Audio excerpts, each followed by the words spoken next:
back to the third grade, there was a contest that KSTT was putting on, and it was with school kids to write a public service announcement about bike safety. And I will never forget getting called down to the principal's office and to learn that I had been selected as a winner in this contest. And I got to go to the station, I got to take a tour, I got to cut the audio for my public service announcement, and it ran on the radio. Looking back, that really made an impression on me and sort of solidified my path to journalism and then onto marketing and public relations. So I asked a friend, what would you think if I ran for the Board of Supervisors? And he said, what, you? You have two liabilities. And I said, oh good, only two. What are they? And he said, first of all, you're a woman. We have never had a woman county supervisor since our beginning in the 1850s. And I said, well, maybe it's time. The complexity and the ever-varied stew that economic development is.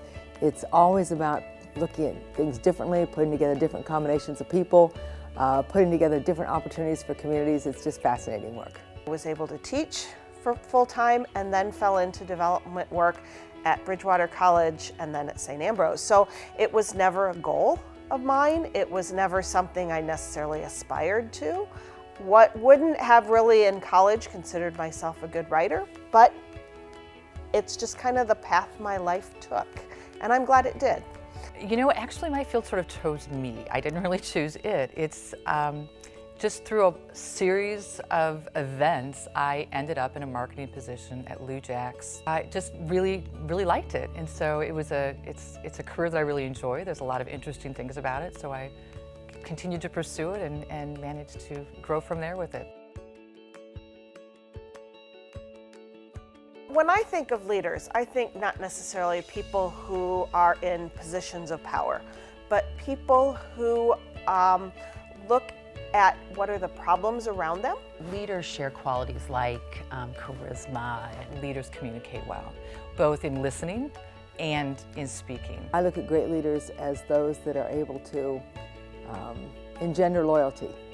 And some of that is loyalty to the leader, but also that leader's loyalty to organizations and other people. They also have the ability to bring people together and to notice the gifts of certain others. You have to be able to really understand who the people that you are trying to lead, what they're thinking and what they need and what's going on with them.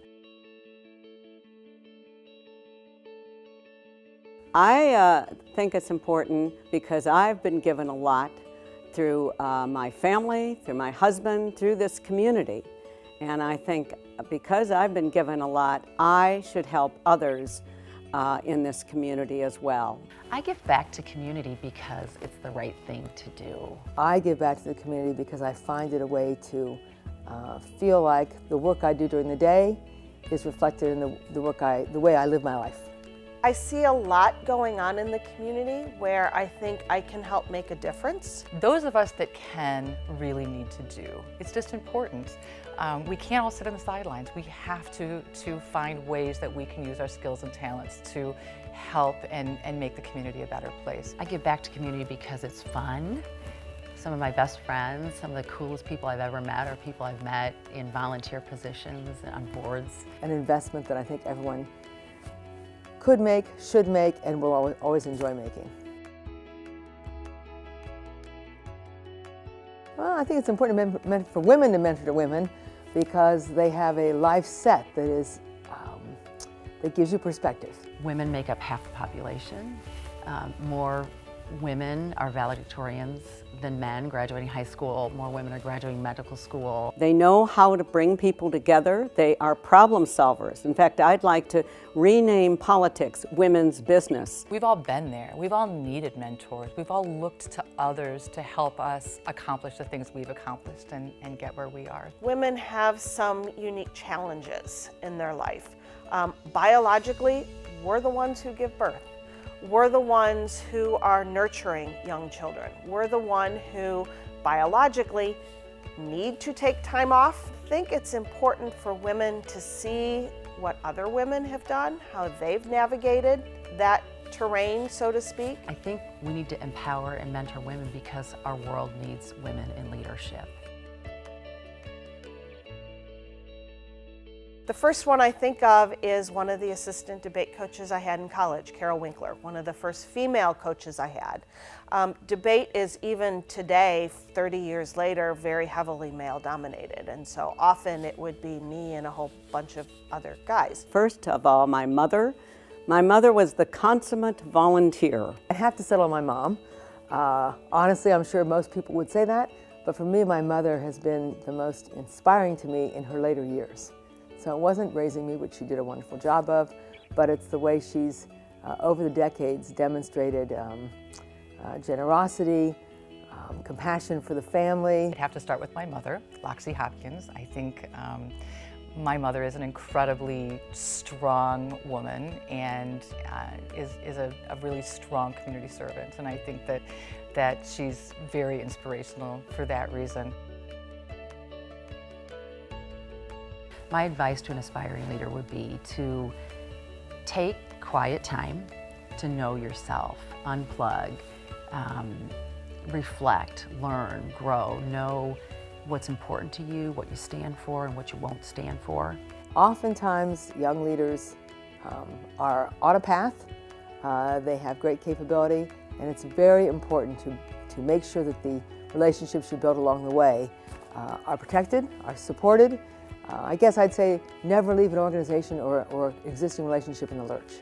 Always make sure that you're providing a good trust relationship, a good loyalty relationship as you move ahead into different leadership positions. Learn as much as you can and take advantage of as many opportunities that are given to you. I would be asked, would you take on this assignment? Would you take on that assignment? And every time I said yes, I learned something new, I made new connections. It, again, helped set me up for the business that I have now and the things that I'm doing now. Confidence.